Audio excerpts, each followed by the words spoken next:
শুভ সকাল বন্ধুরা, আমি হাজির হয়ে গেছি আমার একগুচ্ছ স্বপ্ন পূরণের স্বপ্ন নিয়ে তোমাদের সামনে। তোমরা সবাই কেমন আছো? আশা করছি ভালো আছো। আমরাও আছি মোটামুটি ভালোই। আর আজকে হলো শুক্রবার, আর এখন সকাল 7:30 বা 7টা এর মধ্যেই হবে বাজে। তো সকালবেলা ঘুম থেকে উঠে পড়েছি যথারীতি, আর উঠেই আমার সবচেয়ে প্রথম কাজ হলো রান্নাঘরে আসা। জানি না রান্নাঘরের প্রতি কেন আমার এত টান। সকালবেলা ঘুম থেকে উঠেও রান্নাঘরে আসি, আর রাতে ঘুমাতে যাওয়ার আগেও আমার রান্নাঘরটাকে দেখে আমি তারপর ঘুমাতে যাই। তো যথারীতি রান্নাঘরের জানলাগুলো খুলে বাইরের দৃশ্যটা একটু দেখে নিলাম, মানে বাইরের প্রাকৃতিক দৃশ্য। আর তারপর আমার সেই মানি প্ল্যান্ট গাছটা এত সুন্দর হয়েছে বন্ধুরা, কি বলবো, তোমরা তো দেখতেই পেলে খুব সুন্দর হয়েছে গাছটা। তো মাছটা ফ্রিজ থেকে বের করে রেখে আমি জল দিয়ে ভিজিয়ে রেখে আসলাম, না হলে বরফটা ছুটবে না, আর এদিকে রান্নার দেরি হয়ে যাবে। তারপরে ফ্রেশ হয়ে চলে এসেছি বিছানাটা তুলতে। সোনাকে তুলে দিয়ে বললাম পড়তে বস, আর আমি এদিকে বিছানাটা তুলে নেব। বিছানা তুলে নিয়ে তারপরে ঘর ফর ছাদ দিয়ে রান্নাটা বসিয়ে দিতে হবে, কারণ আজকে থেকে সোনার আবার স্কুল চালু হবে। এতদিন তো সোনার স্কুল ছুটি ছিল, মানে ঘুম থেকে ওঠার টাইমের বালাই ছিল না, যখন ইচ্ছা তখন উঠতাম, যখন ইচ্ছা যেই কাজ করতাম। কিন্তু আজকে থেকে আবার সব টাইমের মধ্যে করতে হবে। আমার বিছানা তোলা কমপ্লিট। বিছানা তুলে ঘরবাড়ি ঝাড় দিয়ে তারপরে আমি ভাত বসিয়ে দিয়েছিলাম। আর এদিকে তো ঘড়ির কাঁটা দৌড়াচ্ছে। সোনাকে বললাম উঠে স্নান করে চলে আসো, না হলে ওদিকে দেরি হয়ে যাবে। তারপরে এই যে সোনা স্নান করে চলে এসছে, এখন রেডি হয়ে নেবে। আর অনেক দিন পর আজকে স্কুলে যাচ্ছে, তো সোনা ভীষণ এক্সাইটেড। আর আমার ওইদিকে সমস্ত কাজ হয়ে গেছে, মানে রান্না বান্না হয়নি, শুধু হচ্ছে ঘরের কাজগুলো হয়েছে, শুধু ভাতটাই হয়েছে, আর কিছু করিনি এখনও। ভাতের মধ্যে একটু আলু সেদ্ধ দিয়ে দিয়েছি, আর আলাদা করে ডিম সেদ্ধ দিয়ে দিয়েছি। তো এটাই সোনাকে খাইয়ে আমি স্কুলে দিয়ে এসে তারপরে বাদবাকি রান্নাগুলো করব। আর এই যে দেখো দেশি মুরগির ডিম বাবা যে এনেছিল সেই ডিম, আর এই দুটোই ছিল, আর নেই। আজকে খেলেই একদম শেষ হয়ে যাবে। তো সোনাকে খাওয়ানোর আগে আমিও রেডি হয়ে নিয়েছি, না হলে না দেরি হয়ে যায়। কারণ যখনই সময় পায়, আর এই সকালটা তো বুঝতেই পারো বাচ্চা কাচ্চা স্কুল থাকলে কতটা পরিমাণে মায়েরা ব্যস্ত থাকে। তো আলু সেদ্ধ আর হচ্ছে ডিম সেদ্ধ, আর আগের দিনের মানে মঙ্গলবারের কিছুটা ডাল ছিল, সেটা তো ফ্রিজেই ঢোকানো ছিল। তো আমি গরম করে এখন সোনাকে জিজ্ঞাসা করে নিলাম, সোনা তুই ডালটা খাবি নাকি? সোনা আবার না একটু শুকনো শুকনো খাবার কম খেতে পারে, মানে ওর একটু ঝোল ঠোল না হলে ঠিক খেতে পারে না, ওর নাকি গলায় আটকে ধরে। তো এই সময়টা সোনাকে খাইয়েই দিতে হয়, কারণ এত তাড়াহুড়ো করে সোনা খেতে পারে না।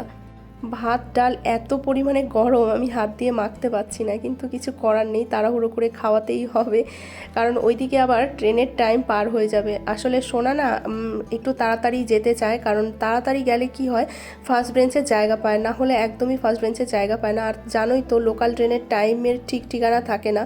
যেই দিন আগে আগে যাব সেই দিন ট্রেনটা লেট করবে, আর যেই দিন একটুখানি ধরো 2 মিনিটের জন্য দেরি হয়ে যাবে সেই দিন একদম টাইমের আগে বেরিয়ে যাবে। তো আজকেও সেই অবস্থা হয়েছে। আজকে কিন্তু খুব তাড়াতাড়ি করেই বেরিয়েছি, তবুও আজকে আগে ট্রেনটা সোনা ধরতে পারেনি, সেই পরে ট্রেনটাই ধরতে হয়েছে। মানে এই রকম একটা পরিস্থিতি হয় না। আর মানে সোনার স্কুলে যাওয়ার জন্য অটোও পাওয়া যায় না, হয় ট্রেনেই যেতে হবে, না হলে হচ্ছে স্কুটি নিয়ে। কিন্তু আমি স্কুটি নিয়ে যাওয়ার এখনও সাহস পাই না, কারণ রাস্তাঘাটে না আমার ভীষণ ভয় লাগে, ওই জন্য যাই না। সোনার বাবাও না মানে যেতে অতটাও মানে উৎসাহ দেয় না আর কি, তো ভয় পাই মোট কথা। তো এই যে স্টেশনে দাঁড়িয়ে থেকে থেকে থেকে থেকে তারপরে এই যে আমাদের বারাসাত লোকাল চলে এসছে। এবার ট্রেনে উঠে সোনাকে স্কুলে পৌঁছে দিয়ে তারপর শান্তি। সত্যি কথা বন্ধুরা, এই সকালটা না এতটা পরিমাণে ব্যস্ত থাকি, মানে পুরো একটা যুদ্ধ চলে আমার এই সকালটা। তো সোনাকে দিয়ে আসার সময় চন্দনকে ফোন করলাম, চন্দন বললো আমিও এসে গেছি, আমাকে একটু দাঁড়াতে বললো। তারপরে একসাথেই দুজনে বাড়িতে আর কি ঢুকলাম। তো এই যে বাড়িতে এসে দুজনের জন্য একটু ভাত বেড়ে নিলাম, কারণ এখন না খেলে আর খাওয়া হবে না, তাহলে একেবারে রান্না করে সেই খেতে খেতে অনেকটা বেলা হয়ে যাবে। ওই জন্য দুজনে একটু ভাত খেয়ে নিলাম। আর চন্দন নিয়ে নিল চানাচুর, আর চন্দনকে দেশি মুরগির ডিমটা দিলাম, কারণ বাবা এনেছে ডিম, আমি সোনা মানে 5টা দেশি মুরগির ডিম এনেছিল। তো সেই 5টা মানে 10টা এনেছিল, ভাইয়ের ওখানে 5টা নিয়ে গেছে, আমাদের এখানে 5টা নিয়ে এসছে। তো সেটার থেকে সোনা আর আমি 4টে খাওয়া হয়ে গেছে, তো একটা রয়েছে, ভাবলাম যে চন্দনকে দিই। ও অবশ্য অতটাও না দিলেও কিছু বলবে না, তবু আমার মন চাইলো যে না আমরা তো খেয়েছি, ওকে একটা দিই। তো ওকে ডিম সেদ্ধটা দিয়ে আলু সেদ্ধ দিয়ে, আর হচ্ছে ও একটু চানাচুর নিয়ে এসেছিলো দোকান থেকে, সেটা দিয়ে ও খেলো। আর আমি আলু সেদ্ধ আর একটা ডিম পোচ করে নিয়েছিলাম, সেটা দিয়ে খেয়ে নিলাম। তারপরে খাওয়া দাওয়া করে দেখতেই পেলে আমি হচ্ছে একটু মাথায় আমলকির রস নিলাম, সেটা অবশ্য চন্দনই দিয়ে দিয়েছে, কারণ চন্দন ছাড়া কে দিয়ে দেবে, সোনা বাড়িতে থাকলে সোনাই দিয়ে দেয়। তো তারপর আলু ছিল না, চন্দন আলুও নিয়ে এসছে, মানে নিচের দোকান থেকেও এইসব জিনিসগুলো নিয়ে এসছে। আমি আগে বাড়িতে ঢুকে ভাত রেডি করেছি, আরও দোকান থেকে জিনিসগুলো নিয়ে এসছে। তো তারপরে ভাবলাম যে রান্নাটা করেই নিই একেবারে, কারণ ভেবেছিলাম একবার স্নান করে রান্না করব। তারপর আবার ভাবলাম যে আমলকিটা যখন রসটা দিয়েছি তাহলে কিছুক্ষণ থাক। মাথায় এত পরিমাণে বন্ধুরা জানো তো আমার মাথার মধ্যে না পুরো মানে সেই চাপ চাপ চাপ চাপ হয়ে মানে আর কি খুশকিগুলো উঠছে, ড্যান্ড্রাফ যেটাকে বলে উঠছে। তো বাধ্য হয়ে আজকে আমলকির রসই দিলাম। রিয়া বলেছিল আমাকে যে দিদি আমলকির রস দেবে, লেবুর থেকে নাকি আমলকির রসটা ভালো, ওই জন্য আমলকির রস দিলাম। তো এই যে কথা বলতে বলতে আমার রান্নার সব জোগাড় হয়ে গেল। মাছটা আর ট্যাংরা মাছ জানোই তো বন্ধুরা, মানে আঁশ ছাড়া মাছগুলো ভীষণ পরিমাণে ফোটে, তো যথারীতি ভীষণ পরিমাণে ফুটছিল, ওই জন্য আমি আবার ঢেকে দিলাম। তো ট্যাংরা মাছের ঝোল করব আলু ফুলকপি দিয়ে। কালকের নাকি সয়াবিনের তরকারিটা ওদের এত পরিমাণে ভালো লেগেছে নাকি সেই রকমভাবেই রান্নাটা করতে হবে আমাকে, মানে শুধু সেখানে কালকে ছিল সয়াবিন আলু, আজকে হচ্ছে আলু ফুলকপি। তো যথারীতি তাই রেডি করে নিয়েছি, দেখতেই পেলে টমেটো, তারপরে কুচনো পেঁয়াজ আর রসুন একটু থেতো করা আর আদা একটু থেতো করা। তো মাছ ভাজা তুলে নিয়ে তারপরে হচ্ছে আলু ফুলকপিটা একটু ভেজে নিলাম।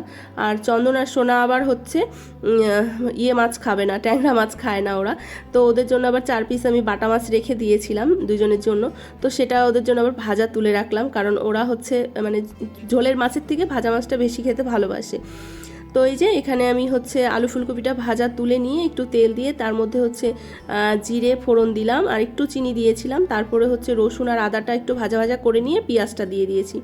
তারপরে টমেটো দিয়ে তারপরে যেই গুঁড়ো মশলা যেগুলো হলুদ, নুন, জিরের গুঁড়ো, তারপরে হচ্ছে একটু লঙ্কার গুঁড়ো, ব্যাস এটা দিয়ে একটু জল দিয়ে দেবো।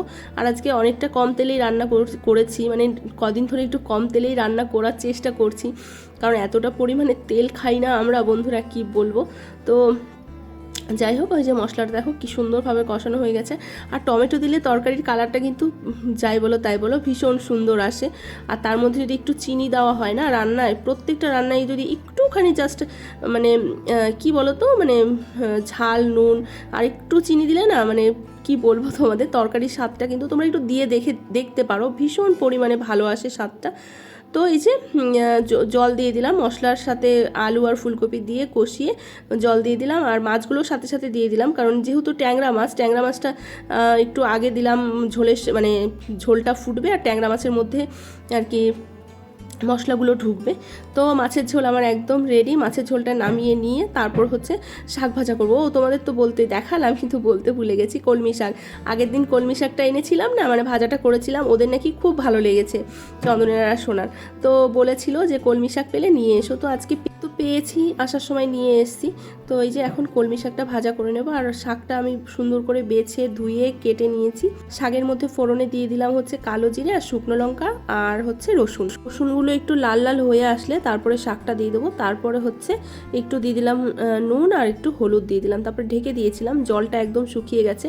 আর লঙ্কাগুলো না আমি গোটা গোটা শাকের সাথে দিয়ে দিয়েছিলাম। তাহলে কি হয়, এই যে শাকটা যখন হয়ে যাওয়ার পরে এই যে এরকম নাড়তে থাকি বা ভেঙে ভেঙে দিতে থাকি, তখন লঙ্কাগুলো শাকের সাথে মিলেমিশে যায় আর এত পরিমাণে ভালো লাগে কি বলবো বন্ধুরা, তোমরা এরকমভাবে করে খেয়ে দেখতে পারো। তো রান্নাবান্না আমার একদম কমপ্লিট, রান্নাঘরও একদম পরিষ্কার পরিচ্ছন্ন করে নিয়েছি। তোমাদের তো সবসময় বলি যে রান্নাঘরটা হচ্ছে আমার সবচেয়ে প্রিয় জায়গা, এই জায়গাটা আমি সবসময় পরিষ্কার পরিচ্ছন্ন করেই রাখি। আর এইখানে দেখো ভাতের চাল আবার হচ্ছে ধুয়ে রেখে দিয়েছি, কারণ সোনা আর সোনার বাবা চলে এসছে স্কুল থেকে, সোনার বাবা নিয়ে এসছে।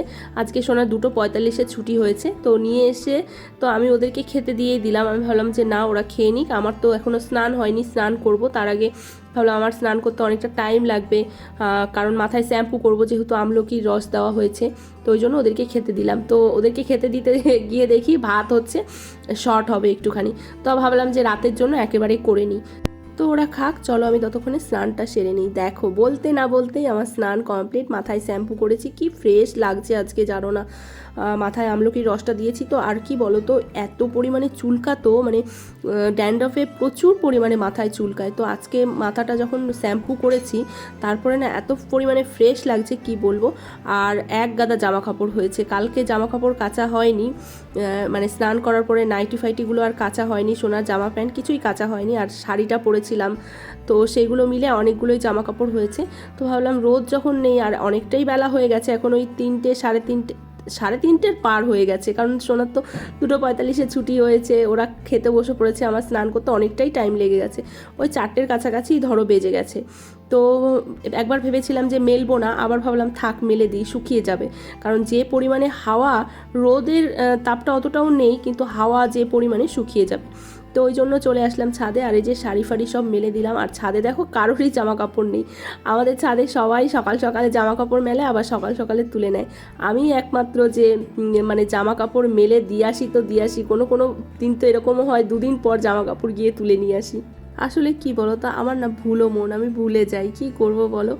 মানে ধরো কোনো কোনো সময় এমনও হয় আমি রান্না করতে করতে ফ্রিজে কিছু একটা আনতে গেছি, ফ্রিজের সামনে গিয়ে দাঁড়িয়ে থাকি তো থাকি, কিছুতেই আর মনে পড়ে না, তারপর অনেকক্ষণ পর মনে পড়ে। আর এই রকমই জামা কাপড়গুলোর ক্ষেত্রেও তাই হয়, মানে মেলে দিয়ে যাই, ভুলেই যাই যে জামা কাপড় রয়েছে, তারপরে হয়তো মনে পড়ে, তারপরে গিয়ে নিয়ে আসি।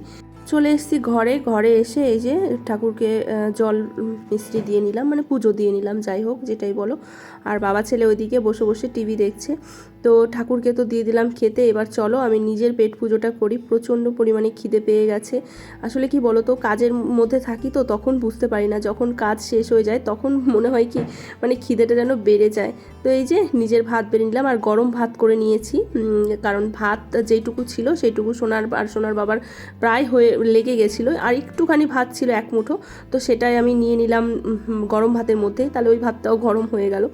তো শাক ভাজা দিয়ে প্রথমে খেয়ে নেব, এত ভালো হয়েছে শাক ভাজাটা, ভীষণ ভালো হয়েছে, পুরো মনে হচ্ছে যেন সেই বাটা, দেখবে শাক বাটলে যেরকম হয় সেই রকম, শাকটা প্রচুর পরিমাণে কচি ছিল, নরম ছিল, ভীষণ ভালো ছিল। তো শাক দিয়ে খেয়ে তারপরে মাছের ঝোলটা খাবো। ওরা কিন্তু মাছের ঝোল খেয়েছে কিন্তু মাছ খায়নি, জানো তো। আর চন্দন বলছিল মাছের ঝোলটাও নাকি খুব সুন্দর হয়েছে, ও তো সবসময় মানে ওরমভাবে বলবে না, মানে ক্যামেরার সামনে বলবে না, কিন্তু পেছনে আগে এরকম বলবে খুব ভালো হয়েছে এরকম। তো যাই হোক চলো খাওয়া দাওয়াটা সেরে তারপরে একটু বিশ্রাম নেব, কারণ তোমরা তো দেখতেই পেলে সকাল থেকে টানা চলছে পরিশ্রম, এরকম হয় গো সোনার, মানে স্কুল থাকলে প্রচুর পরিমাণে আমার পরিশ্রম হয়ে যায়। তো এখন একটু রেস্ট নিয়ে তারপরে তোমাদের সঙ্গে কথা বলবো। শুভ সন্ধ্যা বন্ধুরা, দেখতে দেখতে সন্ধ্যেটাও হয়ে গেল। তো চন্দন বললো চা করো, চা করলাম, চা করে ঘরে গিয়ে দেখি ঘুমিয়ে পড়েছে, নাক ডেকে পুরো ঘুমাচ্ছে। বললাম কি গো চা খাবে না, মানে ও ঘুমালে মানে অন্য জগতে চলে যায়, ও তখন আর কিছু চেনেও না জানেও না। তো আমি চা খেয়ে নিয়েছি, এখন সোনা বলে চা দাও, তো চাটা তো 3 জনের জন্যই করা ছিল, তো এই যে এখন সোনাকে চা দিয়ে দেবো। আর চন্দন তো ঘুমিয়ে পড়েছে, ওকে তো আর ডাকাডাকির কোনো বালাই নেই, ডাকলেও উঠবে না। তো চলো আজকের ভিডিওটাও এখানে শেষ করে দেবো, ভালো লাগলে লাইক কমেন্ট শেয়ার করো, চ্যানেলটিকে সাবস্ক্রাইব করে দিও, টাটা।